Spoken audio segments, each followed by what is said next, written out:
Look, there's this belief in acting that emotional preparation is only for the first moment. Now, I'm not suggesting that you say that that it's incorrect, because there's a reason maybe why it's being said.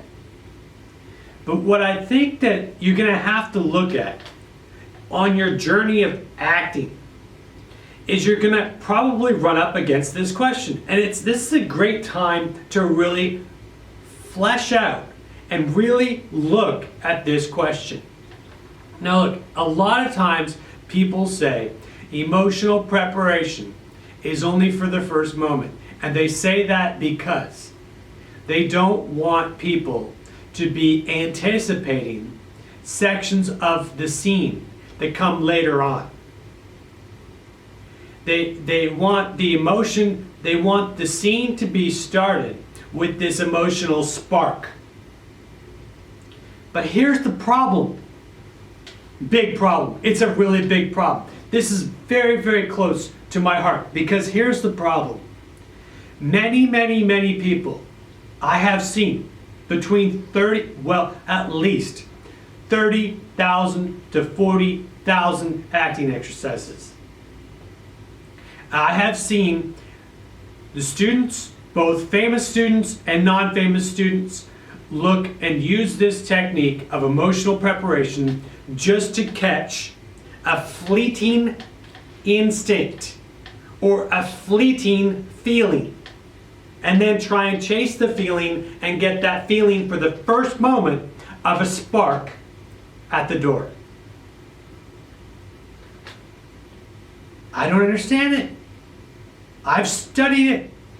I know that emotional preparation can do far more for your acting than for the first moment. So why would people feel that it's only for the first moment? Where's the validity of it? Well, here's a valid point. If you're trying to create your entire scene to be this outburst all about your emotion, then there's this thing, I forget, there's a couple different names for it, but it's basically, what the actor will do is that they'll think that emotional preparation is this thing where you have emotion, you get the emotion, and then you consistently reactivate the emotion yourself in your own acting work, so that you basically create this entire element of acting all about yourself and your emotion. Your acting training is actually important to me, and that's why I'd like you to join me at 2 p.m. Eastern Standard Time, Tuesdays and Thursdays for my live feed. If you find the information on my website, you can actually join the live feed. I can send you a link and you can actually come on and talk to me face to face. And you can actually, we'll do emotional preparations together. So we can actually work to be able to access your emotions and help you be able to put emotions into your acting work. I've seen that, and I've seen people do it. And I know it's a very, very twisted way to be willing or to work with the emotion. Now, sometimes there's very, very, very small chance that there could be a scene. There's a very small chance that there could be a scene that could actually need that. It would need somebody to be reactivating themselves like that, right? So the goal is to be able to absolutely activate your emotion, get your emotion working, not a feeling, not an idea. That's not an idea that you're strongly convicted about. A lot of stars make that mistake for some reason. I have no idea.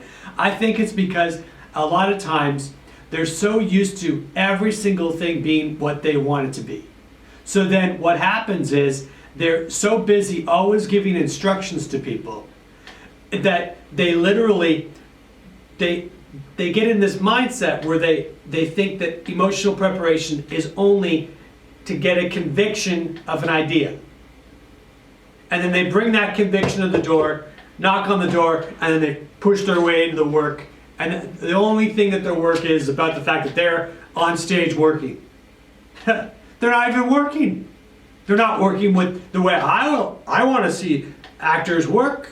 I don't care if they're famous or not. The reality is they're not working with their emotions.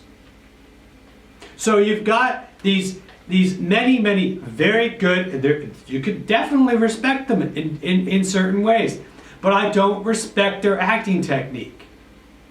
Their acting technique fails to be able to be emotionally interactive. So, is emotional preparation just for the first moment? Well, not really. Because here's the reason. Your emotional preparation activates you as a warm-up. So, like, you warm yourself up like you're stretching before you do exercises at the gym, or before you go out and do gymnastics, or before you go for a run, you do stretching. So you warm yourself up so that you've got those areas of yourself completely, absolutely working. So those emotions are actually activated and they're accessible. Now, I don't know, I have seen, first of all, I would say well over 35 different teachers in Meisner. And I have never heard them talking about what I'm telling you right now in terms of this one aspect in any way. And nobody's having the same opinion that I'm saying right now. I'm sure there's some. I haven't met them myself. And I have studied people that are at the height of all of this work. So the thing is, what you want to do is you want to warm up your emotional life. See, back in the day, before emotional preparation was called emotional preparation, it was called inner life. You had the inner life, you went in and you activated your emotion. It was pretty much the same thing as emotional preparation. So you gain the ability to warm up your emotions. Now, because you've made yourself emotionally available, you've accessible to the other person. You've made yourself accessible to yourself. Those emotions are accessible. Then you go to the door and you're working with your acting exercise, or you're working to be able to go in your scene, and then you're capable of allowing those emotions and allowing that emotional preparation to merge with the work. Merge with it. Now, there's several ideas that people would say that they would agree with that. But they still always come back to that. Many times, a lot of people say that emotional preparation is for the first moment. Well, let me ask you this question.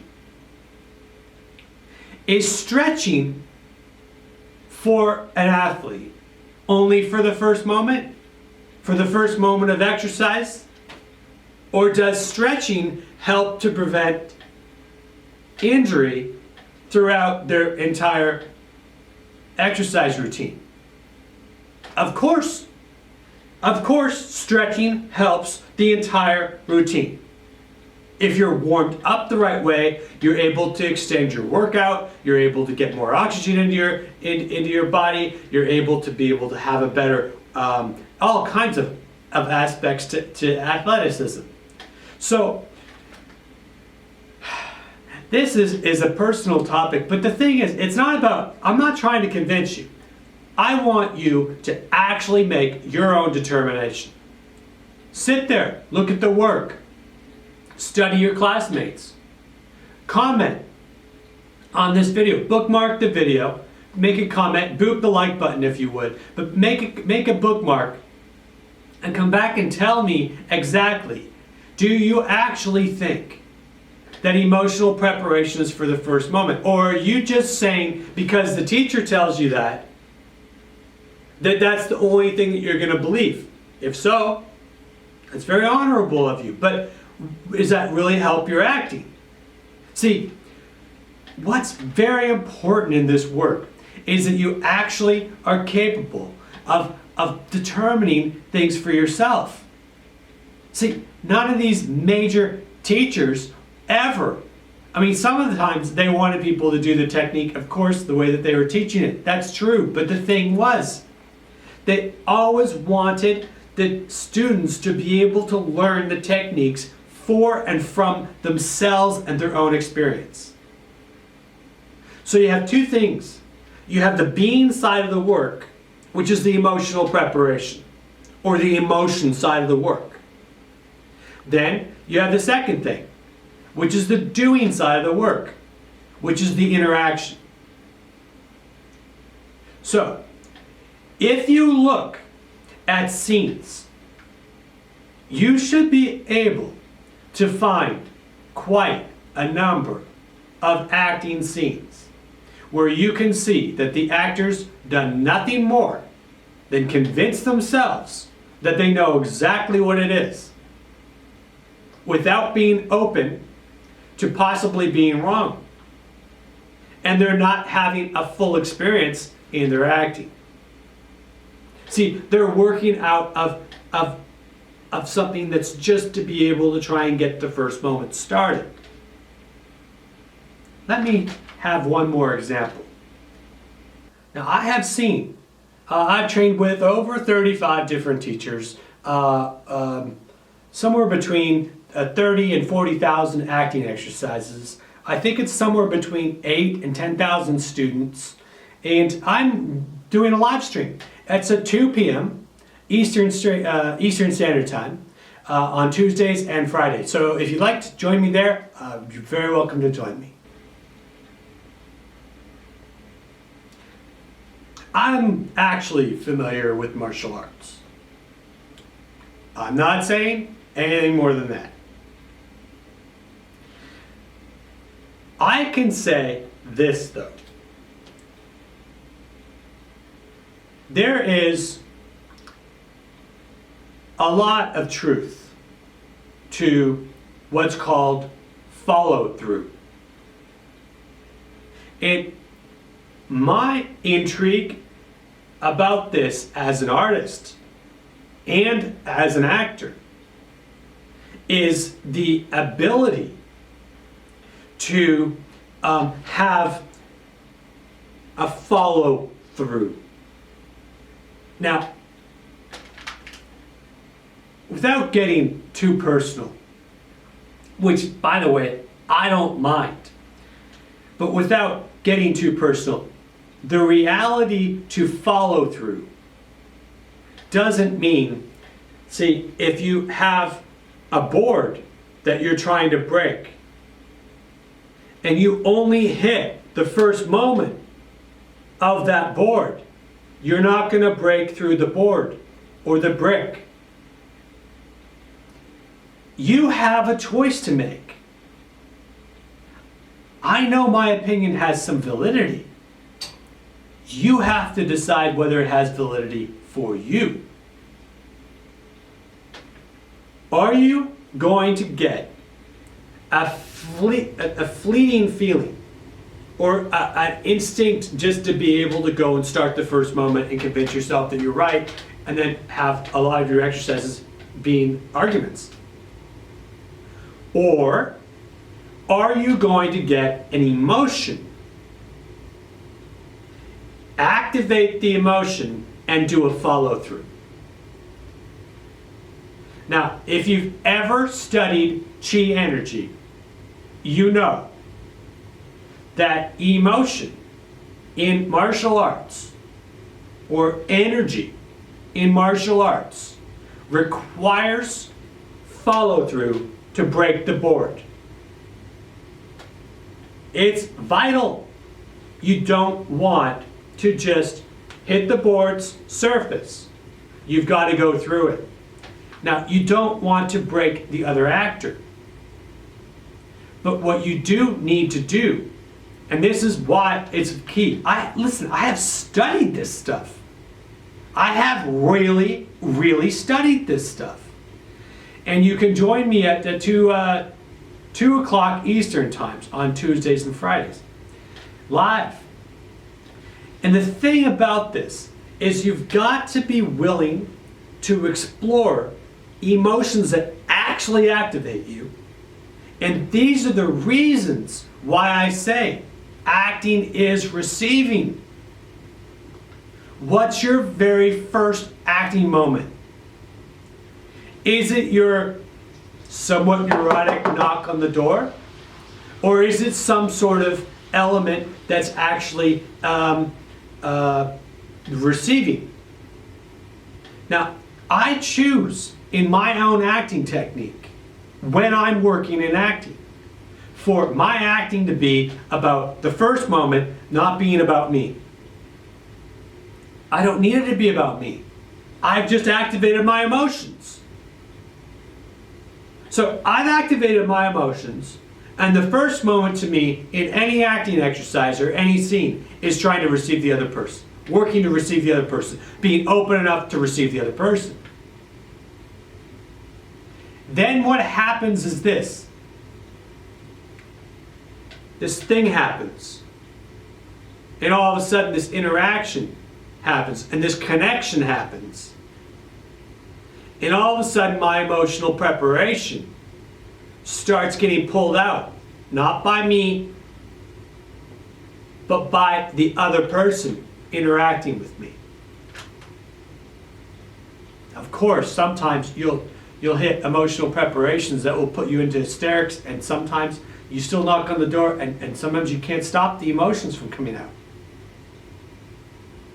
And that's part of the learning process. But what I'm saying has some truth. More than some. But so examine this question for yourself. This is key. This is a key thing for you to do, because this is what constructs your technique in acting. Now, do you have to have the same technique as me? No, you don't. But you've got to find one that actually works for you.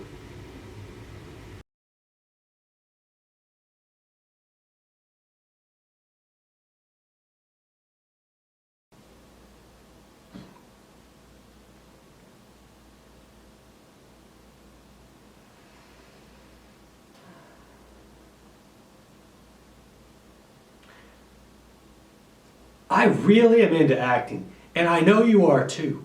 And the most important thing in acting is emotion. You've got to be willing and capable, and you got to know some of these tricks. These tricks of being able to activate your emotion. You activate your emotion in the being side of the work, and then you catapult yourself and dive into the doing side of the work, the interaction. And this element called emotional preparation is key. And I have a live stream at 2 p.m. Eastern Standard Time. That's Tuesdays and Fridays. And you can join me, and if you look on my website, you can find the information, and we can go face to face and do a live stream, and I can help you with your emotional preparations.